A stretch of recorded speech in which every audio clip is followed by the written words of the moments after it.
Long before the Great Flood, the world was very different from the one we know today. People filled the earth, built cities, raised families, traded goods, and pursued their own desires. But beneath the surface, something terrible was happening. Violence had spread across the land. People had become increasingly cruel toward one another. The world that was supposed to be filled with life had become filled with corruption. Yet among all those people, there was one man who remained different. His name was Noah. Noah lived quietly with his family, trying to follow the path of righteousness even while the world around him moved in the opposite direction. He could not have imagined that his faith would soon become the reason humanity would survive one of the greatest disasters ever described. One day, Noah received a message from God. The message was unlike anything he had ever heard. God told Noah that the earth had become corrupt and that a great judgment was coming. A flood would cover the earth. The waters would rise higher than anyone could imagine. Everything living outside the place of safety would be destroyed. But Noah and his family would be given a chance to survive. God instructed Noah to build an enormous vessel. It would be called an ark. The ark had to be strong enough to survive the coming flood. It had to be large enough to carry Noah, his family, and animals from many different kinds. Noah listened carefully. He did not argue. He did not ask whether the flood was possible. He simply began to obey. The task seemed impossible. There was no ocean nearby. There was no sign of rain. There was no reason for the people around Noah to believe that the world would soon be covered by water. Yet Noah began building. Day after day, he worked. The enormous wooden structure slowly began to rise above the ground. People passing by could not understand what he was doing. They saw a huge ship being constructed far from the sea. They probably laughed at him. They probably asked why anyone would build such a massive vessel in a place where no flood could possibly reach. But Noah continued. Every piece of wood was placed according to the instructions he had received. Every section of the ark became part of something far greater than anyone around him could understand. The ark grew larger and larger. Its walls towered above Noah. Its interior was divided into different sections. Spaces were prepared for people. Spaces were prepared for animals.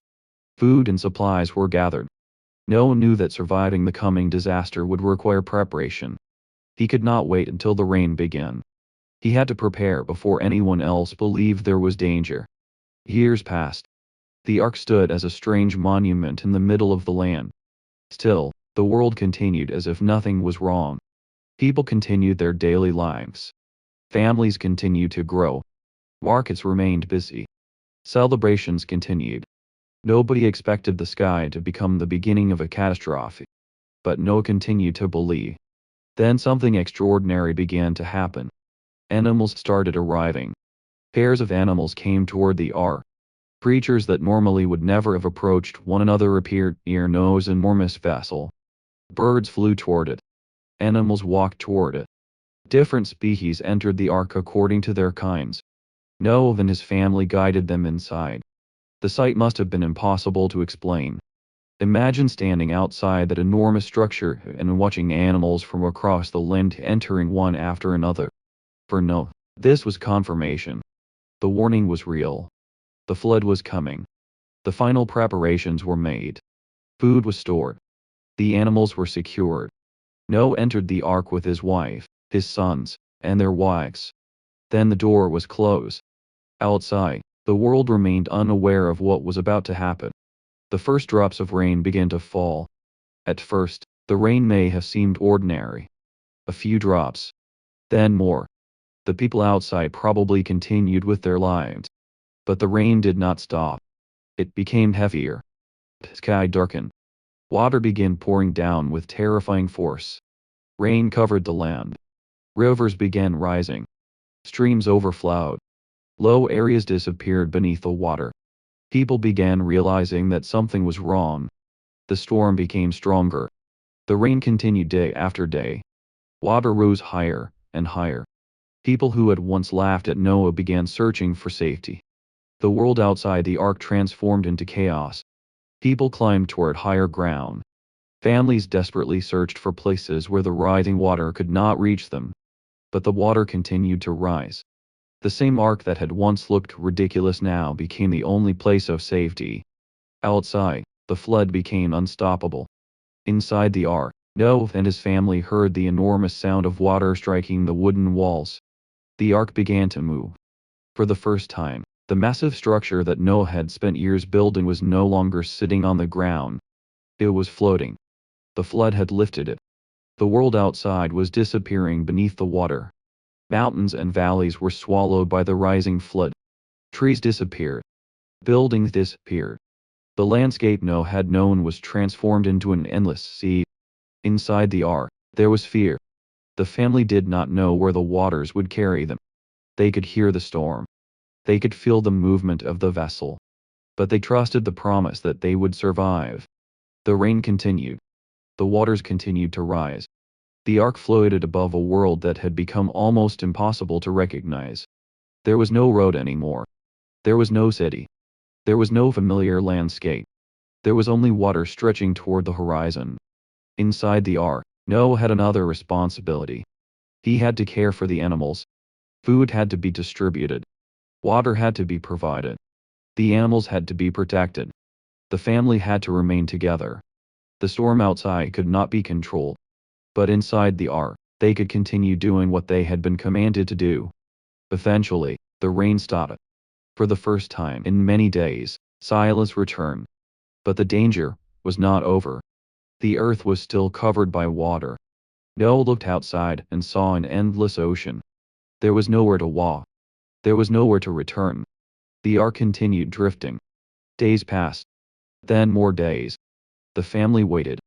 They did not know exactly when the waters would disappear. They could only trust that the flood would eventually end. Noah wanted to know whether dry land had returned. He opened a window and released a raven. The bird flew back and forth. Later, Noah sent out a dove. The dove searched for land, but returned to the ark. Noah waited again. After several days, he released the dove once more. This time, something had changed. The dove returned carrying a small olive leaf. It was a tiny sign. But to Noah, it meant everything. The waters were beginning to disappear. Life was returning. The world was slowly becoming habitable again. Noah waited several more days. Then he released the dove again. This time, the bird did not return. Noah understood that it had found a place to rest. The flood was finally ending. The ark eventually came to rest on the mountains. Noah and his family waited until the time came to leave. The door opened. Fresh air entered the ark. Light poured inside. One by one, the animals emerged. Birds flew into the open sky. Animals stepped onto the new ground. After so much darkness and uncertainty, the world was alive again.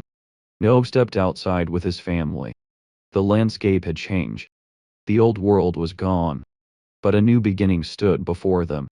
Noah built an altar and gave thanks to God. He understood that survival was not simply about escaping the flood. It was about being given the opportunity to begin again. Then God made a covenant with Noah. A promise was given that the earth would never again be destroyed by a flood of this kind. A sign appeared in the sky. A rainbow. Its colors stretched across the clouds. For Noah, it became a symbol of the promise. The storm had ended. The judgment had passed. And humanity had been given another beginning. But the story of Noah is more than a story about rain and an enormous wooden ship. It is a story about obedience when nobody else believes. Noah built the ark before there was any visible evidence that a flood was coming. He continued when people laughed. He continued when the task seemed impossible. He continued because he trusted the message he had received. The ark itself became a symbol of preparation. Noah did not wait for disaster to arrive before taking action. He prepared while the world continued living as though nothing could ever change. That is what makes the story so powerful. Sometimes the greatest warnings arrive before anyone believes they are necessary.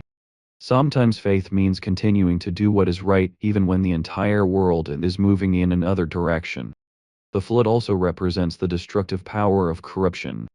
A society can appear normal on the surface while becoming increasingly broken underneath. The people in Noah's world continued eating, drinking, working, celebrating, and living their lives. But the world around them had become deeply violent. and corrupt. The flood became a dividing line between the old world and the new one. The ark represented protection, the water represented judgment, and the rainbow represented hope. After the storm, Noah did not simply return to the life he had known.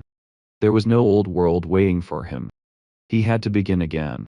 He had to rebuild. He had to trust the future. That is why the story of Noah has survived for thousands of years. It speaks about fear. It speaks about faith. It speaks about destruction. But most importantly, it speaks about hope. The greatest storm Noah ever faced did not last forever. The rain stopped. The waters fell. The clouds disappeared. And eventually, the sun returned. When Noah looked at the rainbow across the sky, he was looking at more than colors. He was looking at a promise. A promise that destruction would not have the final word. A promise that after the darkest storm, there could still be a new beginning. And that is the final lesson of Noah's Ark. The world around you may tell you that the warning is impossible. People may laugh when you prepare for something they cannot see. The path ahead may seem too difficult. The storm may appear endless. But Noah's story reminds us that faith is not always about knowing exactly what will happen next. Sometimes faith is simply taking the next step, then another, and another, until the storm finally passes. And when the clouds disappear, you may discover that what looked like the end was actually the beginning of a completely new world.